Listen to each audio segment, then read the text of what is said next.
Welcome to the Maythorn Monthly for August. There's been a van driving up and down the streets here with loudspeaker blaring out of it all week, and I thought it was political, there are elections or something.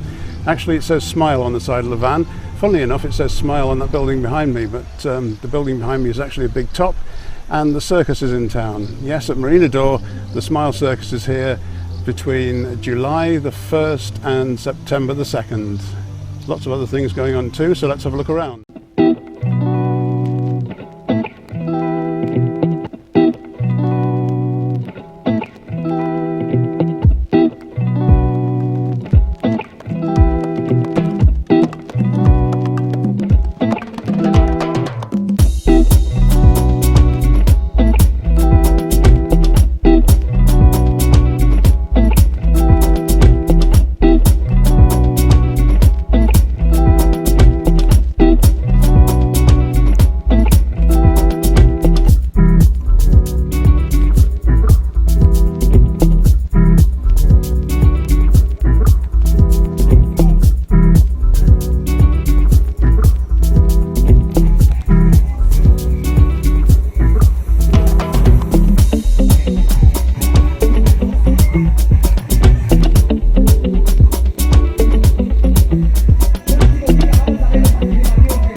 Just behind me is the Oasis campsite. Now this place is always empty. I made a point of mentioning that they do roast chicken some time back now, probably earlier in the year.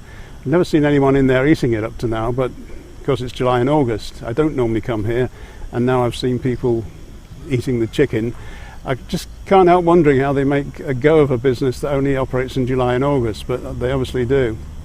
The reason I'm out so much at night is because I'm finding it too hot in the daytime, and so I'm leaving it till 9 o'clock at night to come out and have a look round. So sorry about all this low lighting, but it's actually cooler for me. Thank you. So let's go back and look at Svistov in Bulgaria, and you may have noticed the way to keep cool there was to go into one of the parks because they all had really tall trees and lots of shaded areas you could sit in.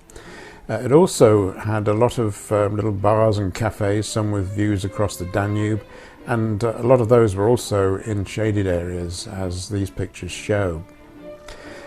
This is also the area where we found a sandwich shop that had seats outside, and we found on our trip to Svistov there are several shops that in England they wouldn't have any seating outside, but this is one of them where we got our breakfast rolls one day, and there's a couple of tables outside. You can sit there and eat what you just bought, and you got a view back towards the park and the clock tower that we saw earlier. We were heading up into the town to go to the supermarket, and we went through several of the pieces of parkland, saw a lot of water features and this bandstand that's shown in this park here.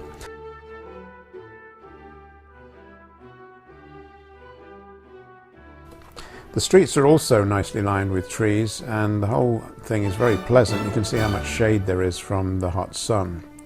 This is one of our regular haunts. It's called Deja Vu, as you can see, and yes, we have all been here before. It's got an inside space, which is good when it's hot, and this outside space when you can sit out and get some fresh air as long as there's not too many mosquitoes about. Moving up onto the town, the main church in the centre of the town is right by the Billa supermarket that we were heading for. If you're more familiar with supermarkets in Spain, it's got a sort of chain like Mercadona has, or Tesco's in Britain, has its own car park, cash machine, all those sort of things. And of course there's a piece of parkland just across the road where you can go and sit in the shade and eat some of what you just bought in Billa.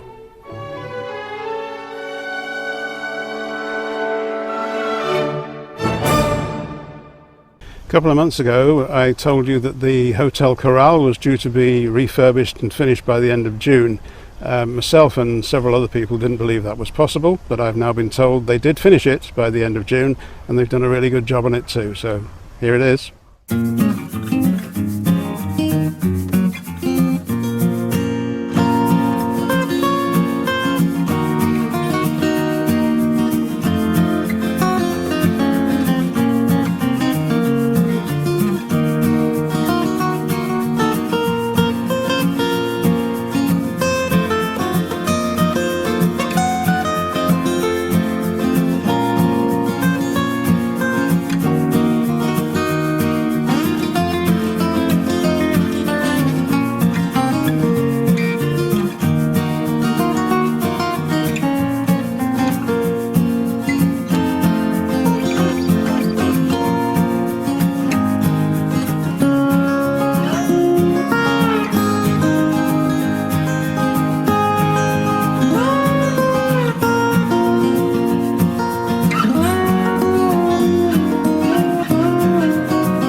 The big, wide, wonderful world of Daffy Don Allen. The big, wide, wonderful world of Daffy Don Allen. Radio Caroline North. It's time now for the Don Allen Country and Western Jamboree. Part 4 of our very interesting trip to Nashville, Tennessee. We'll be hearing the music of and also speaking to such country stars as Freddie Hart, Mac Wiseman, Hank Snow, Tom T. Hall, Dolly Parton, and Bobby Bare in this edition of Sounds Country. This is Sounds Country Radio Merseyside. Come on, horse,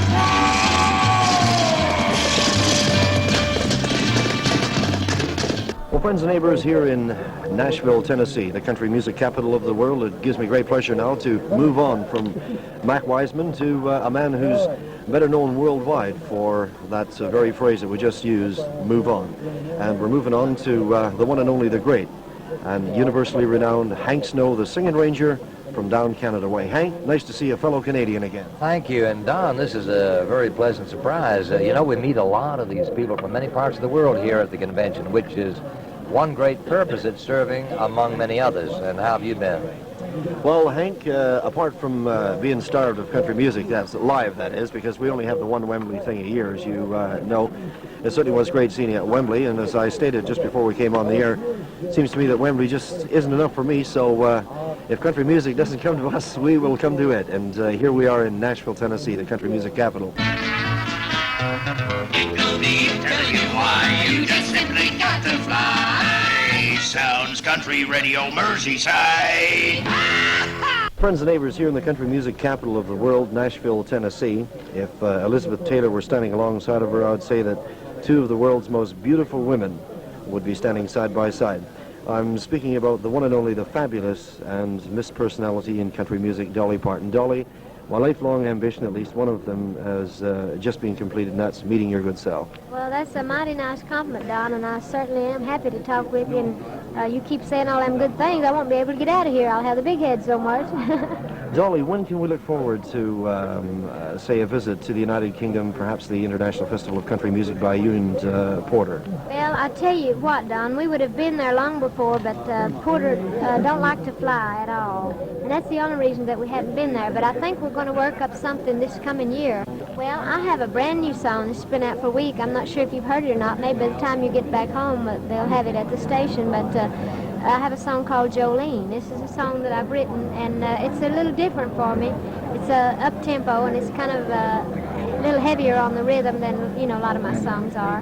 But I hope maybe that it's going to do good. I hope you'll like it, and I hope your listeners will. Our genie's afraid of the dark. Well, friends and neighbors, that about wraps up our interviews and our highlights of the Nashville trip 1973. This is your country cousin Don Allen, sincerely hoping that you've enjoyed the past 4 shows in which we've highlighted some of the greats in country music, authorities, artists, and people in their own right. Anyway, until we do meet again, may the good Lord take a liking to you. God bless you all. Thanks for listening. See you same time, same place next week here on BBC Radio Merseyside, serving England's great Northwest with the finest in country music. Bye-bye for now. So my skin's leaking, but I've ventured out in the hot sun. Everybody's on the beach, and I wouldn't like you to think that the weather is always like this in Spain, because a few days ago we had a bit of a rainstorm. More of that later, but let's look at another rainstorm now. When we were in Bulgaria at Veliko Tarnovo, we had to take cover in a pub. What a shame. The food and drink was wonderful, but also the bits and pieces they had lying around the pub, which gave it its theme, were also most interesting. Take a look at this.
One of the problems with going away a lot is that you can't keep up with things that happen at home. We got back from Bulgaria to find our kitchen was flooded and we could see that it was dripping from the ceiling. So removing a few ceiling tiles showed us where the problem was, called the roofer, had the repair done, and there's a metre wide strip that's been repaired, and also some of the flashings along the edge of the roof had to be redone.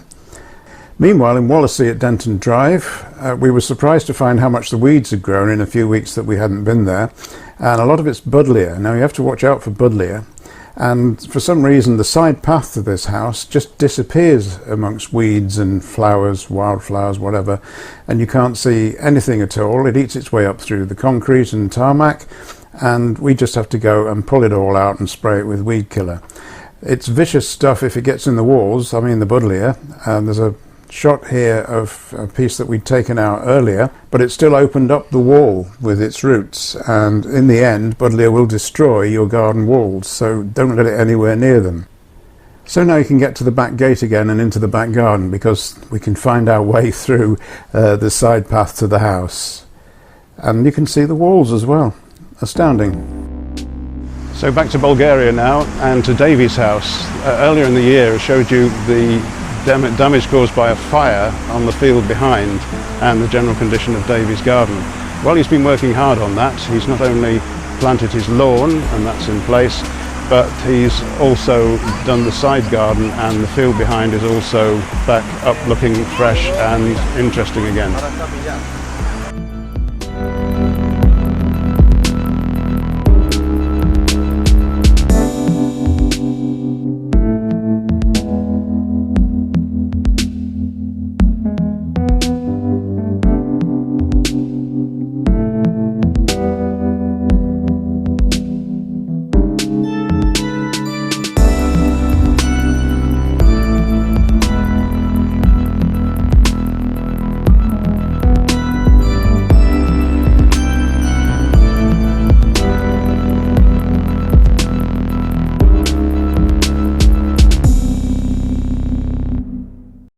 Funny thing is, I'm standing on the beach, the sand is very soft, and people are walking past me, and I expected that they'd be staring, but don't seem the slightest bit interested, and I'm speaking a foreign language to them anyway, so what would they care? We're going to go back to the UK now and see how the Trident house is going, because I've been arranging deliveries of plasterboard and all sorts of things while I've been in Spain, and we'll go and see what's been happening to them.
So here's our other teenager, Colette, from 20 years ago, when she wanted her bedroom painted up and personalised as well. So we got the purple paint out and we all chipped in. So this is how the room looked for the time she lived there. She used this room until she was 18 and left home. So purple walls, purple ceiling, and all her posters, typical boy bands and other cutie things that are on the wall. So when she left, we left her room as it was for quite a long time. But comes time to sell, you've got to do something with it. So first thing we did was look at the window. The wood was rotten, it was an old window. We got a double glazed one in, and that made a lot of difference, because here's the old wood inside, and of course once that's gone you've got nice UPVC. Next, the room itself. We took off all the purple. We end up with the landlord colour of magnolia, which is fine for our purposes to sell the house as a blank canvas. The carpet that was down was a right mishmash of cut-offs basically, and so we needed new carpet. The furnishings, we need curtains, we need a bed, we need a chair, a dressing table or chest of drawers, maybe some pictures on the wall. Sorted. I don't know if you noticed during that, this little robot thing that was on this chest of drawers here, but it's who are you? Hi, I'm Brian of Confused.com. Thank you. Just turn the switch at the back here. So we're finished for this month, back in August, but a couple of, just knocked the other Brian on the floor while on his back.